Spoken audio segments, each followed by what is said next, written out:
سیدنا صدیق اکبر نے بھی یہی وصیت کی تھی کہ میرا جنازہ پڑھ کے پھر حضور کے سامنے لے جانا اور سلام عرض کرنا۔ حضرت انس سے بھی روایت، حضرت علی سے بھی روایت ہے، حضرت صدیق اکبر کی وصیت تھی حضور کے پاس لے جانا اور حضور سے اجازت مانگنا، اجازت مل جائے تو قدموں میں دفن کر دینا ورنہ جنت البقیع میں۔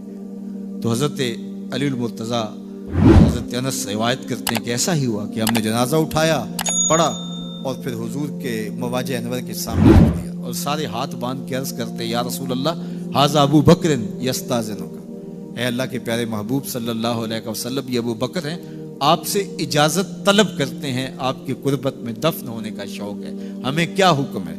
تو اس وقت حجرہ عائشہ تھا، یہ گنبد خضرا نہیں بنا ہوا تھا، صرف حجرہ تھا، اس کو تالا لگا تھا، چابی حضرت عائشہ کے پاس ہوا کرتی تھی رضی اللہ تعالی عنہ، تو تالا لگا ہوا تھا اور لوگوں نے رکھ کے یہ عرض کیا، تو پھر کیا ہوا کہ وہ تالا خود بخود کھلا، پھر کنڈی بھی خود بخود کھلی، اور پھر جو دروازہ تھا وہ خود بخود کھلا اور اندر سے آواز آئی اوصل الحبیب الی الحبیب لان الحبیب الی الحبیب مشتاق، یار کو یار سے ملا دو، یار تو پہلے یار کا انتظار کر رہا ہے۔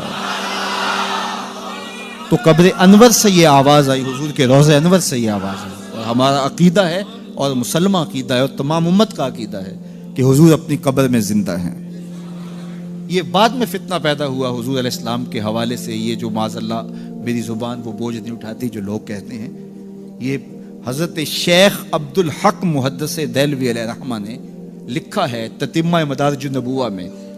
آپ کہتے ہیں اللہ کا شکر ہے بہت سارے معاملات میں امت میں اختلاف پیدا ہو گئے، لیکن اللہ کا شکر ہے کہ اس معاملے میں تو کوئی اختلاف نہیں کہ حضور اپنی قبر انور میں زندہ ہیں۔ یہ حضرت شیخ نے لکھا ہے، تو اس کا مطلب ہوا کہ یہ بعد کا اختلاف ہے۔ تو حضور علیہ السلام اپنی قبر انور میں زندہ ہیں۔ حضرت ابو درداء رضی اللہ تعالی عنہ نے جب آقا کریم نے درود و سلام کی ترغیب دی تو کہا حضور جب آپ انتقال کر چکے ہوں گے تو کیا ہم اس وقت بھی آپ پہ درود پڑھیں؟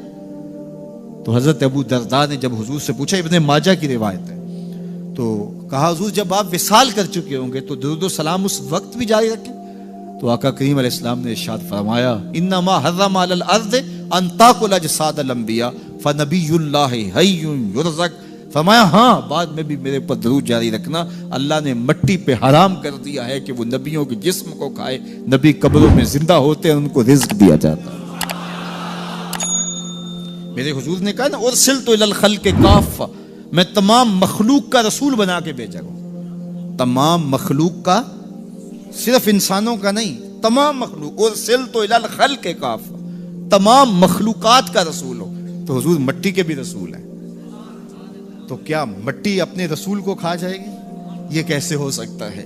تو مٹی کے اوپر حرام ہے، یہ لفظ ہے انما حرم علی الارض ان تاکل اجساد الانبیاء، اللہ نے مٹی پر حرام کر دیا کہ وہ نبیوں کے جسم کو کھائے۔ فنبی اللہ حی یرزق، یہ سیاستہ کی روایت پڑھ رہا ہوں، نبی اپنی قبروں میں زندہ ہوتے ہیں، انہیں رزق بھی دیا جاتا ہے۔ اس کائنات میں جتنے بھی انسان بستے ہیں ان میں سے افضل مجد و شرف کے لحاظ سے اہل ایمان ہیں۔ کفار اخلاقی قدروں میں جتنے مرضی بلند کیوں نہ ہوں، مال و دولت، شہرت، ثروت، جاہ و منصب، اقتدار، سب کچھ ان کے پاس ہو، لیکن ایک مسکین مومن کی شان تک نہیں پہنچ سکتے۔ اس لیے اس کائنات میں بسنے والے انسانوں میں سب سے افضل شخص مومن ہے۔ اہل ایمان میں سے فضل و شرف رکھنے والے علماء اور اولیاء ہیں۔ علماء و اولیاء میں سے اغیاث اور اقطاب فضل و شرف پاتے ہیں۔ اغیاث اور اقطاب کا جہاں نقطہ عروج ہوتا ہے وہاں تابی کا مرتبہ شروع ہوتا ہے، اور جہاں تابی اپنے نقطہ کمال کو پہنچتا ہے وہاں صحابی کا کمال اور عظمتیں شروع ہوتی ہیں۔ صحابہ میں سے جو مہاجر صحابہ ہیں وہ فضیلت والے ہیں، مہاجر و انصار میں سے جو بدر میں شریک ہوئے ہیں وہ افضل ہیں، اور ان میں سے عشرہ مبشرہ جن 10 لوگوں کے لیے حضور نے جنت کی بشارت دی وہ افضل ہیں۔ ان 10 لوگوں میں 4 اصحاب افضل اور مرتبہ و مقام سے اعلیٰ ہیں، اور ان 4 میں سے سب سے افضل حضرت ابو بکر صدیق رضی اللہ تعالیٰ عنہ۔ یہ ہمارا اہل ایمان کا عقیدہ ہے۔ صحابہ کے درجے متفاوت ہیں۔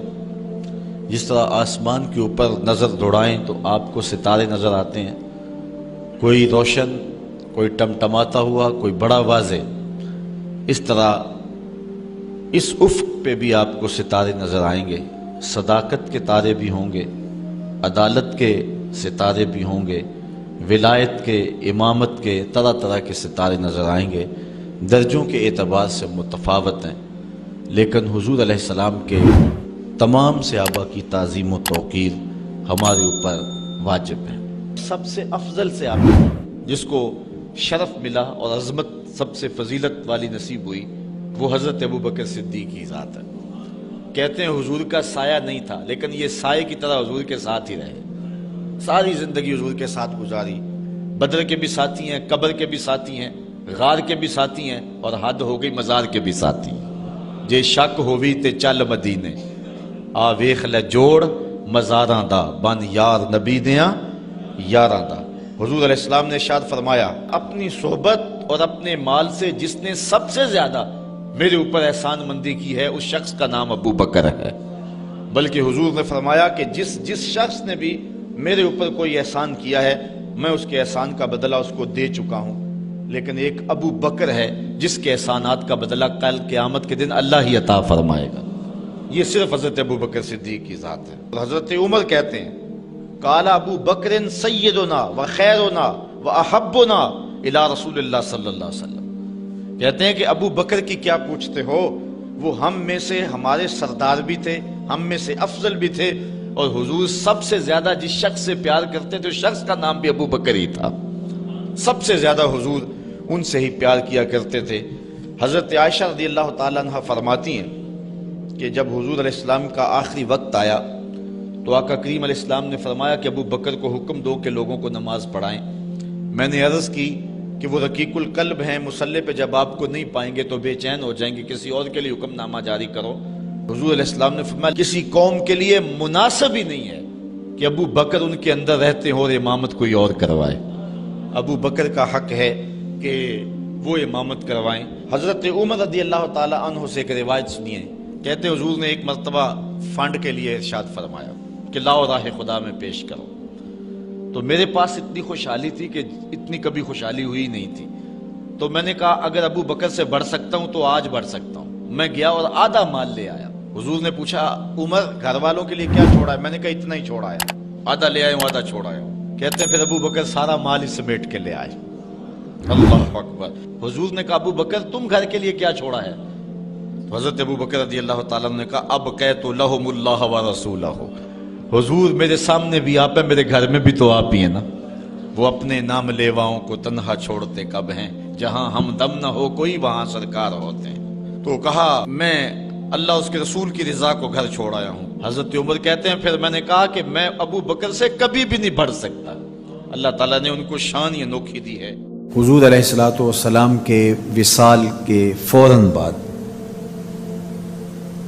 منافقین نے بہت باریک چال چلی، مسلمانوں کی صفوں میں گھس گئے۔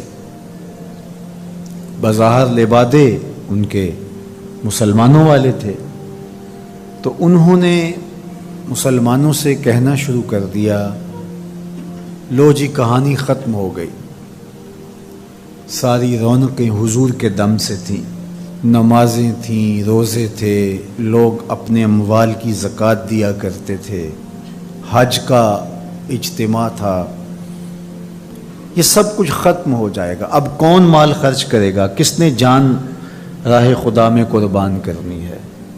کوئی سحر کے وقت اٹھ کے کیوں مسجد میں آئے گا؟ بظاہر لگتا تھا کہ یہ بڑی ہمدردی اور دلجوئی سے حقیقت حال کو بیان کر رہے ہیں، لیکن اس کے اندر چھپا ہوا ظاہر تھا. جو نئے قبائل اسلام لائے تھے، یہ خبر جب ادھر پہنچی تو انہوں نے ارتداد کا رستہ اختیار کر لیا. بہت سارے قبیلے، آپ پڑھیں تاریخ، مرتد ہو گئے. کسی نے زکوٰۃ دینے سے انکار کر دیا. مسلمہ کذاب نے اپنی جھوٹی نبوت کا دعویٰ کھڑا کر دیا. حضرت صدیق اکبر کا دل زخمی ہے، کلیجہ زخمی ہے، لیکن اب اس صورتحال کا جب آپ نے مشاہدہ کیا تو آپ آگے بڑھے اور ایک اونچے ٹیلے پہ کھڑے ہوئے لوگوں کو اشارہ کیا. لوگوں نے جناب ابو بکر رضی اللہ تعالیٰ عنہ کو دیکھا تو ادھر لپک کے آ گئے. تو حضرت ابو بکر صدیق رضی اللہ تعالیٰ عنہ نے مختصر خطاب کرتے ہوئے آپ نے کہا، لوگوں مجھے ایک بات بتاؤ، تم اللہ کی عبادت کرتے تھے کہ رسول اللہ کی عبادت کرتے تھے؟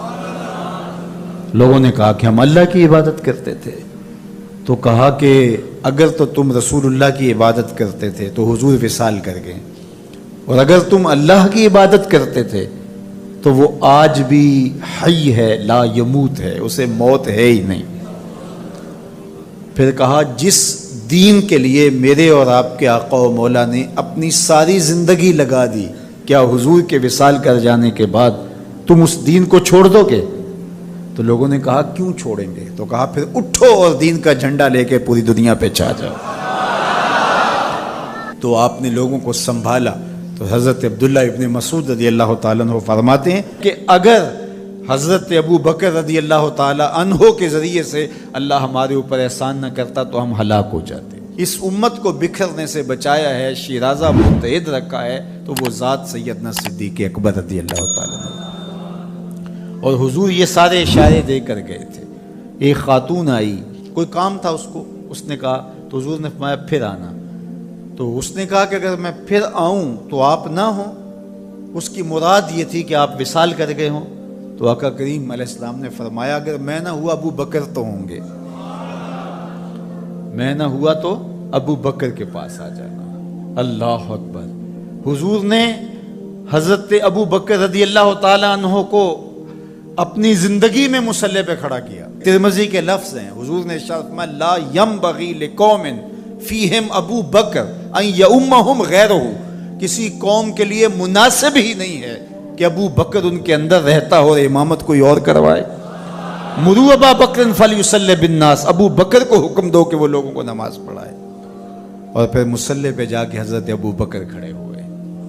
17 نمازیں حضور علیہ الصلوۃ والسلام کی حیات طیبہ کے اندر حضرت ابو بکر نے پڑھائی ہیں. اللہ اکبر. فرمایا، ما نفعنی مال احد قط ما نفعنی مال ابی بکر. مجھے کسی کے مال نے اتنا نفع نہیں دیا جتنا ابو بکر کے مال نے دیا.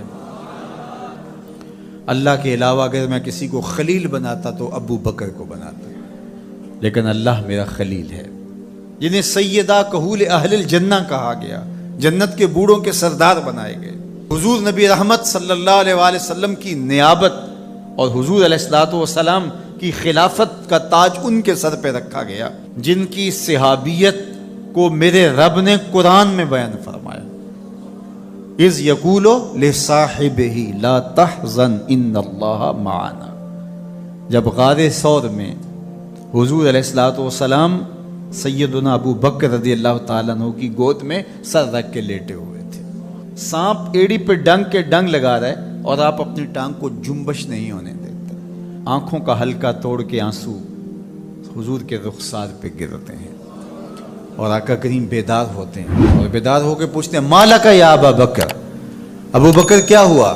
ادب کے اس قرینے کو جناب سیدنا صدیق اکبر نہیں بھولتے. کہتے ہیں، فدا کا امی و ابی یا رسول اللہ. لو دیکھ تو حضور، میری ماں بھی آپ کے قدموں پہ قربان جائے، میرا باپ بھی آپ کی راہوں پہ نچھاور، میرا قبیلہ، میرا خاندان آپ کے قدموں پہ قربان، مجھے سانپ نے ڈس لیا ہے. تو محبت کا یہ اسلوب اور الفت کا یہ طریق آپ کو یہاں ملے گا کہ انداز الفت نہیں چھوڑتے.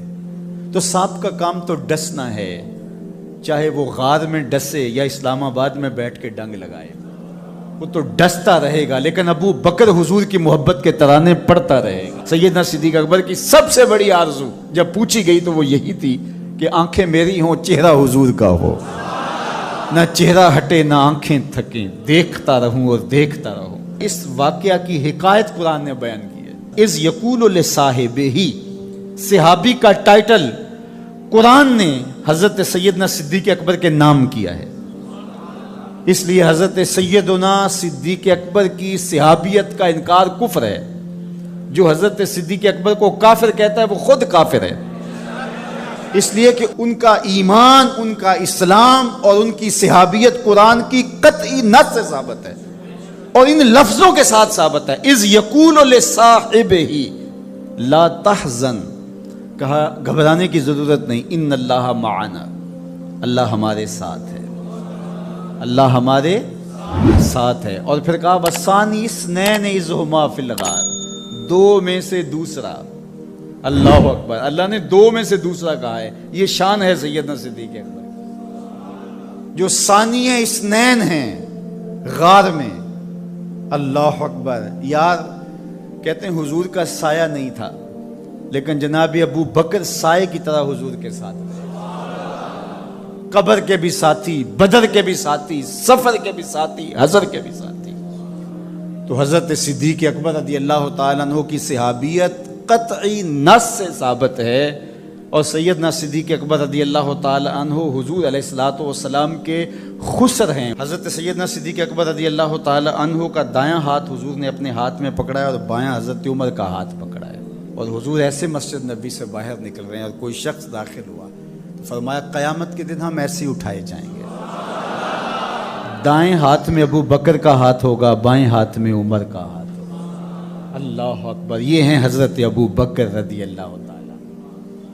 جو بدبخت سیدنا صدیق اکبر رضی اللہ تعالیٰ عنہ کے ایمان پہ شک بھی کرے وہ مومن نہیں رہتا۔ یہ وقت بھی آنا تھا ہمارے اوپر کہ پاکستان کے دارالحکومت میں کھڑے ہو کر کے سیدنا صدیق اکبر رضی اللہ تعالیٰ عنہ کے بارے میں ایسے نازیبہ کلمات کہے جانے تھے، استغفر اللہ، العیاذ باللہ۔ حضور علیہ الصلوۃ والسلام نے ارشاد فرمایا اذا رأیتم الذین یسبون صحابی فقولوا لعنۃ اللہ علی شرکم۔ عبداللہ ابن عمر سے روایت ہے، حضور نے فرمایا اگر تم کچھ لوگوں کو دیکھو کہ میرے اصحاب کو گالی دیتے ہیں اور تم کہو تمہاری شر پہ اللہ کی لعنت ہو، یہ حضور نے حکم دیا ہے کہ یہ اس کے جواب میں کہو۔ اور ایک حدیث کے لفظ ہیں، حضور علیہ السلام نے ارشاد فرمایا من سب اصحابی فعلیہ لعنت اللہ والملائکۃ والناس اجمعین، جو میرے اصحاب کو گالی دے اس پر اللہ کی بھی لعنت، فرشتوں کی بھی لعنت اور تمام مخلوقات کی بھی لعنت۔ تو یہ ملعون جو حضرت سیدنا صدیق اکبر اور دیگر اصحاب کو بھونکتے ہیں اور ان کے بارے میں نازیبہ کلمات کہتے ہیں، ان کی شر سے اس ملک کو پاک کرنا چاہیے۔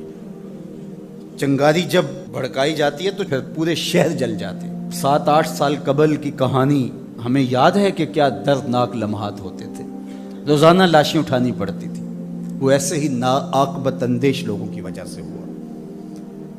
اگر اداروں نے اس میں تساہل برتا، سستی سے کام لیا، یا کسی شخص کی خوشنودی کے لیے انہوں نے پسو پیش کیا تو یا معاملے کو گول مول کرنا چاہا تو حالات کنٹرول میں نہیں رہیں گے۔ یہ بھڑکائی ہوئی آگ ملک کو خاکستر بنا سکتی ہے۔ اللہ میرے وطن کی حفاظت فرمائے۔ یہ ملک قربانیوں سے حاصل کیا گیا ہے اور اس کے امن کو بحال کرنے کے لیے ہمارے اداروں نے بہت محنت کی ہے، بہت لوگوں نے قربانیاں دی ہیں۔ تو ایسے ناہنجار لوگوں، ایسے بدبخت لوگوں کو فوراً قانون اپنی گرفت میں لے، اور ایسے بد زبانوں کو لگام دینی چاہیے کہ جو اصحاب رسول کو بھونکتے ہیں اور اتنے سخت جملے کہتے ہیں۔ معاذ اللہ سیدنا صدیق اکبر کو کافر کہا جائے گا؟ جو صدیق میرے نبی کے دل کا چین ہے، جو اسلام کی بہار ہے۔ عبداللہ ابن مسعود فرماتے ہیں بچے ہی ابو بکر کی وجہ سے تھے ورنہ ہلاک ہو جاتے۔ جس ابو بکر رضی اللہ تعالیٰ عنہ کو حضور نے مصلی پہ کھڑا کیا، جس ابو بکر رضی اللہ تعالیٰ عنہ پہ اتنا اعتماد تھا کہ ہجرت والی رات ان کا انتخاب کیا، حضرت سیدنا عمر رضی اللہ تعالیٰ عنہ نے حضرت ابو بکر رضی اللہ تعالیٰ عنہ کا ذکر کیا اور رو پڑے اور کہا کہ ابو بکر میری زندگی کی ساری نیکیاں لے لے اور غار والی ایک نیکی مجھے دے دے۔ اور پھر کہا کرتے تھے کہ کاش کہ میں ابو بکر کے سینے کا بال ہوتا۔ ابن جوزی نے لکھا ہے کہ ہمارے بزرگ اور اسلاف جو تھے وہ ابو بکر و عمر رضی اللہ تعالی عنہما کی محبت اپنی اولاد کو یوں سکھایا کرتے تھے جیسے قرآن کی آیتیں سکھائی جاتی۔ ان کی محبت اولادوں کے سینوں میں راسخ کیا کرتے تھے۔ معمولی سی میل بھی سیدنا صدیق اکبر کے بارے میں برباد کر دیتی ہے۔ اللہ کے نبی کا ہر صحابی با کمال ہے، لیکن ابو بکر ہے۔ جے شک ہووی تے چل مدینے، جے شک ہووی تے چل مدینے، آ ویخ لے جوڑ مزاراں دا، بن یار نبی دیاں یاراں دا۔ تو ان سے ہماری محبت کا رشتہ استوار ہے۔ تو جس شخص نے بھی یہ جملہ کہا ہم اس کی مذمت کرتے ہیں۔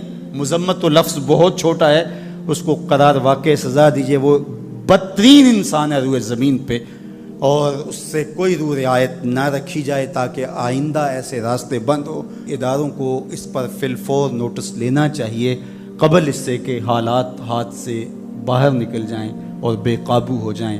اللہ ہم سب کو اپنی رحمتوں کے حصار میں رکھے۔ جانور کو اپنی گود میں رکھا اور حضور استراحت فرما لی۔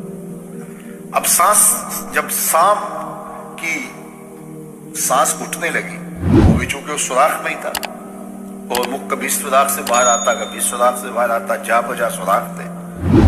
تو جب اس کی سانس اٹھنے لگی اور اس نے دیکھا کہ جس راستے سے جاتا ہے مسدود پاتا ہے، تو ایک جگہ اس نے انسانی گوشت دیکھا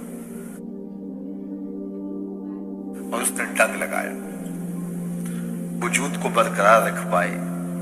یہ کوئی تماشائی لبے بام تھوڑا ہے، لیکن حضرت سیدنا صدیق اکبر نے اپنی ٹانگ کو جنبش نہیں آنے دی۔ حضرت عمر کی جو روایت اس پہ لفظ ہے مخافۃ ان یتنبہ رسول اللہ صلی اللہ علیہ وسلم، اس ڈر سے کہ کہیں حضور بیدار نہ ہو جائیں۔ لم یتحرک، اپنی ٹانگ کو حرکت نہیں آنے دی۔ لم یتحرک مخافۃ ان یتنبہ رسول اللہ صلی اللہ علیہ وسلم، اس ڈر سے کہ کہیں حضور بیدار نہ ہو جائے۔ حضور کی نیند میں خلل، سانپ نے ڈنگ لگایا اور ایڑی ہٹی نہیں، وہ پیچھے ہٹ کے ڈنگ مارتا ہے، اور حضرت ابو بکر پوری قوت سے ایڑی کو دبایا ہے۔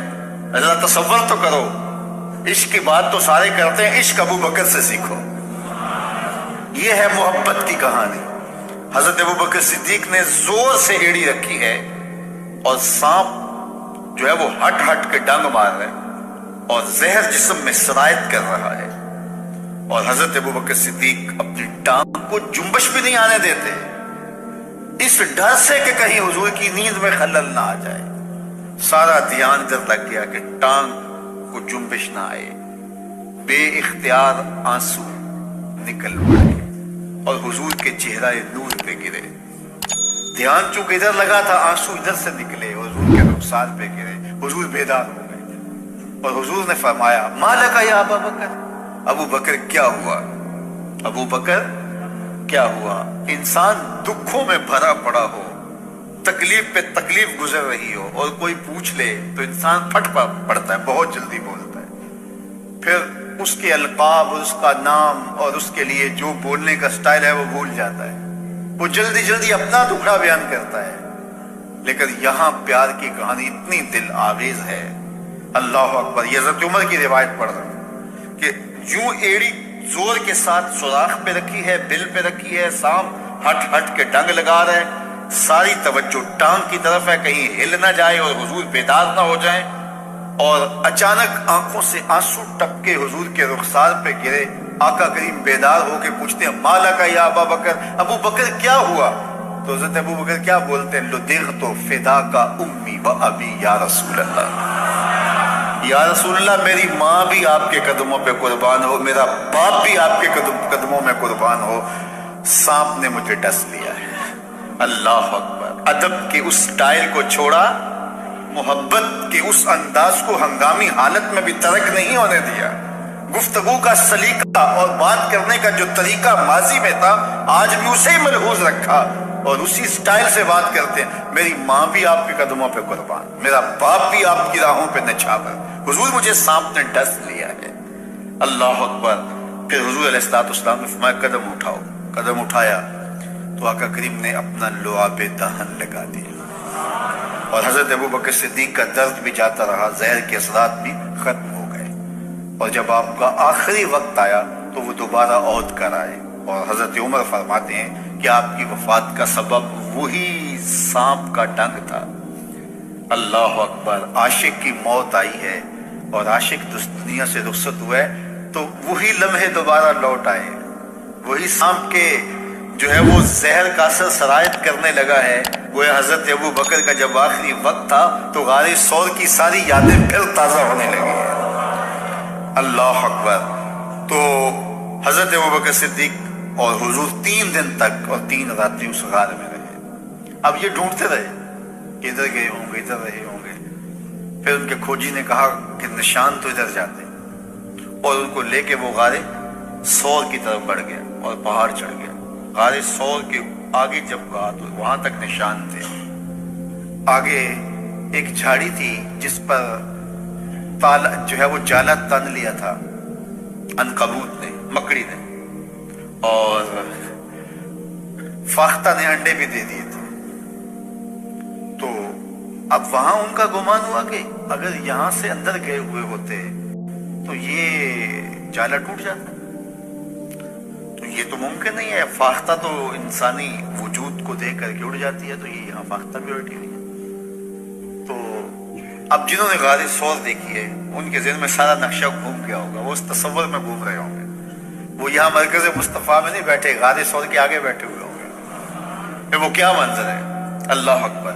تو غار اوپر سے نیچے آتی ہے اور نیچے دھانا ہے غار کا. اور جو غار کے اندر بیٹھے ہو, سامنے جو پلیٹ فارم بنا ہوا ہے اس کے اوپر چلتے پھرتے باتیں کرتے وہ سارے لوگ نظر آتے ہیں اوپر والے کو جو غار کے اندر بیٹھے.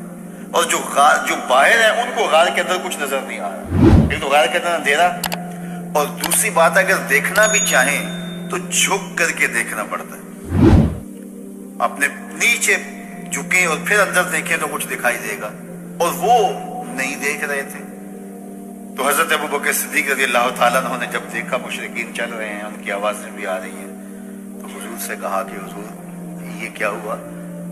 اذ یقول لصاحب لا تحزن ان اللہ معنا. قرآن بتاتا ہے دونوں میں سے ایک جب اس کو جب فکر لاحق ہوئی, ایک ہوتا ہے اپنی جان کا خوف, اس کو خوف کہتے ہیں, جو دوسرے کے لیے ہوتا ہے اس کو حزن کہتے ہیں. صدیق اکبر کو اپنی جان کا خوف نہیں تھا, حضور کی جان کی فکر تھی.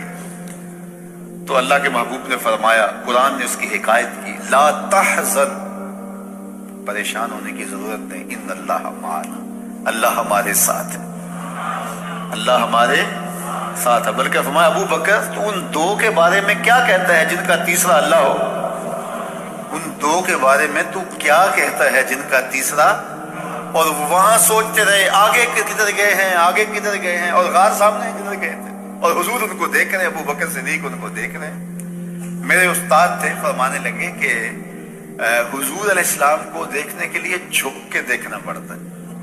اس غار میں انہیں حضور تب نظر آتے اگر وہ جھک کے دیکھتے, اور اگر وہ جھک کے دیکھنے کی عادت رکھتے تو مکے میں ہی دیکھ لیتے, مکے میں ہی دیکھ لیتے. اس لیے انہوں نے جھکنا نہیں تھا, اور جو جھکنا نہیں جانتا وہ نبی کو دیکھ نہیں پاتا, اور جو جھکتا ہے بلال دیکھ لیتا ہے, عمار دیکھ لیتا ہے, ابو بکر دیکھ لیتا ہے. اللہ اکبر. تو یہ تو وہاں مکے میں نہیں دیکھ سکے. ابھی تو قرآن نے کہا نا وَتَرَاهُمْ يَنْظُرُونَ إِلَيْهِ وَهُمْ لَا يُبْصِرُونَ. محبوب یہ جو آنکھیں پھاڑ پھاڑ کے آپ کو دیکھ رہے ہیں, آپ ان کے دیکھنے کو دیکھ رہے ہیں. وَتَرَاهُمْ, آپ ان کو دیکھ رہے ہیں. يَنْظُرُونَ إِلَيْهِ, یہ آپ کو دیکھ رہے ہیں, آپ دیکھ رہے ہیں کہ یہ آپ کو دیکھ رہے ہیں. وَهُمْ لَا يُبْصِرُونَ, میں خدا ہو کے کہتا ہوں یہ نہیں دیکھ رہے. توجہ تو کری, قرآن مجید کے اس اسلوب کو تو ملاحظہ کیے. وَتَرَاهُمْ, آپ ان کو دیکھ رہے ہیں. کیا دیکھ رہے ہیں؟ يَنْظُرُونَ إِلَيْهِ, کہ یہ آپ کو دیکھ رہے ہیں. وَهُمْ لَا يُبْصِرُونَ, محبوب نہیں دیکھ رہے, یہ نہیں دیکھ رہے. آپ کو لگتا ہے کہ دیکھ رہے ہیں, دنیا بھی سمجھتی ہے دیکھ رہے ہیں, یہ آنکھیں پھاڑ پھاڑ کے دیکھ رہے ہیں، لیکن میں کہتا ہوں نہیں دیکھ رہے۔ جنہاں نے یار نو اپنے جا دیکھا دیکھیا ہی، جنہ ویکھیا نہیں ہو کرن گلا، جنہ ویکھیا نہیں ہو کرن گلا، جنہ ویکھیا ہو تے بول دے نہیں، جڑے محرم راز حقیقت دے او راز حقیقت کھول دے۔ انہوں نے دیکھا نہیں تھا، دیکھا تو بلال حبشی نے تھا، دیکھا تو عمار ابن یاسر نے تھا، دیکھا تو حضرت مقداد نے تھا، دیکھا تو ابو بکر صدیق نے تھا، دیکھا تو فاروق اعظم نے تھا۔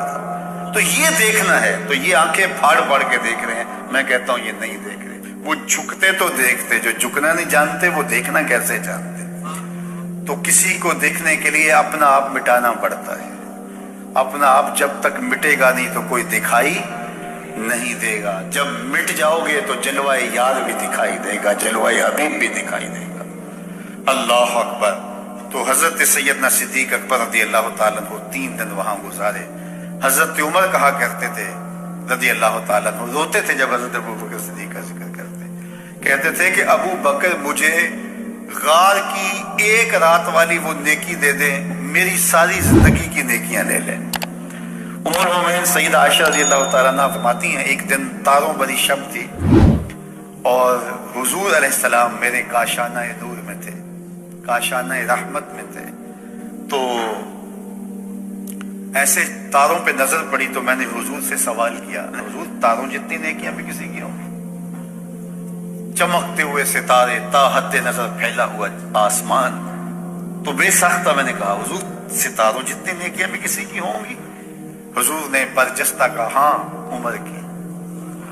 تو کہا میرے سوال کے پیچھے ایک آرزو تھی کہ میرے باپ کا نام لیا جائے۔ بیٹی کو باپ کے ساتھ جو محبت ہوتی ہے وہ تو ایک انوکھا جہاں ہے، ایک انوکھی کائنات ہے، اور پھر باپ بھی ابو بکر ہو اور بیٹی بھی صدیقہ کائنات ہو، پھر ان کی محبت، اللہ اکبر۔ تو کہا حضور آسمان کے ستاروں جیسی نیکیاں بھی کسی کی ہوں گی؟ اور آرزو یہ تھی، کان یہ سننا چاہ رہے تھے کہ میرے باپ کا نام لیا جائے گا، لیکن حضور نے کہا عمر کی۔ تو حضرت عائشہ رضی اللہ تعالیٰ عنہ خاموش سی ہو گئی۔ خاموش اس لیے ہوئی کہ توقع کے مطابق جواب نہیں تھا، آرزو کچھ اور تھی، جواب کچھ اور ملا۔ تو حضور نے فرمایا عائشہ کیا ہوا؟ عرض کی حضور میری تو آرزو تھی کہ میرے باپ کا نام لیا جائے گا۔ کہا عمر کی عمر بھر کی نیکیاں تیرے باپ کی ایک شب کی نیکی۔ اللہ اکبر۔ اس لیے حضرت عمر رضی اللہ تعالیٰ عنہ کہا کرتے تھے کاش میں ابو بکر کے سینے کا بال ہی ہوتا، کاش میں ابو بکر کے سینے کا بال ہی ہوتا۔ اور جس نے غسل بھی نہیں کیا وہ حضرت صدیق اکبر پہ بات کرتا۔ یہ حضرت عمر کہہ رہے ہیں، وہ عمر جس کے بارے میرے حضور نے فرمایا کہ شیطان عمر کے سائے سے بھاگتا ہے، وہ عمر جس کے بارے میں ارشاد فرمایا کہ لو کان بعدی نبی لکان عمر، میرے بعد اگر کسی کے سر پہ نبوت کا تاج سجتا تو وہ عمر کے سر پہ سجتا۔ وہ عمر جس کے بارے میں میرے اور آپ کے آقا و مولا نے ارشاد فرمایا کہ عمر چراغ اہل جنت ہے۔ لوگوں سے کہا لوگوں جب نیک لوگوں کی بات کیا کرو تو میرے عمر کی بھی بات کیا کرو، میرے عمر کا ذکر بھی چھیڑا کرو۔ وہ عمر اللہ اکبر جو مراد رسول ہے، وہ کیا کہہ رہے ہیں؟ کاش میں ابو بکر کے سینے پر اگا ہوا ایک بال ہوتا۔ یہ شان ہے سیدنا صدیق اکبر رضی اللہ تعالی عنہ۔